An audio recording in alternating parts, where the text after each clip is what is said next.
Germanton multi speciality hospital, doctor Mir Jawad Zar Khan, national award winner, senior orthopaedic surgeon and director of Germanton multi speciality hospital. इनके साथ most senior and well experience doctor की team आपकी खिदमत में रहेगी।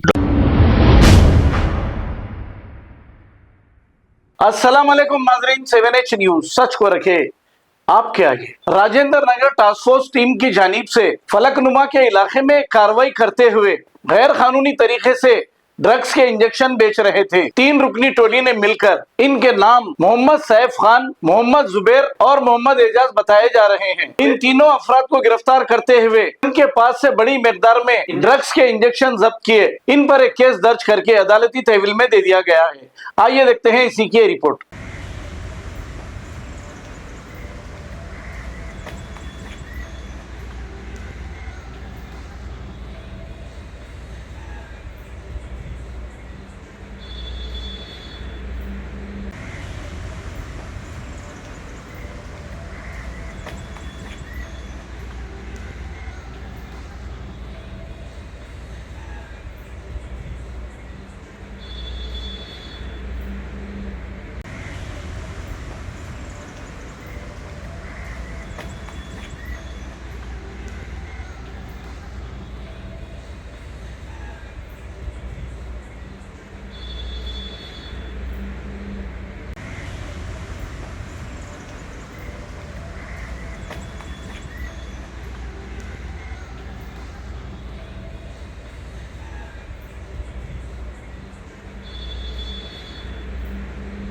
Germanton multi speciality hospital, doctor Mir Jawad Zar Khan, national award winner, senior orthopaedic surgeon and director of Germanton multi speciality hospital. इनके साथ most senior and well experience doctor की team आपकी खिदमत में रहेगी। Doctor Wasif Azam, doctor Bharavi Chandori, senior cardiologist और दीगर स्पेशलिस्ट डॉक्टर की टीम खिदमत अंजाम दे रही है। Robotic surgery, advance cath lab, MRI, operation theatre, ICU, 2D ultrasound and pathological laboratory की 24 घंटे इमरजेंसी सर्विस के साथ अपने तमाम अमराज का मुकम्मल इलाज करवाइए। Germanten multi speciality hospital, opposite to pillar number 150, Attapur, Hyderabad. खबर है शहर की, खबर है गाँव की, खबर है सारी दुनिया की। 7H न्यूज पसंद आए तो लाइक कीजिए, शेयर कीजिए और सब्सक्राइब करना ना भूलें। 7H news.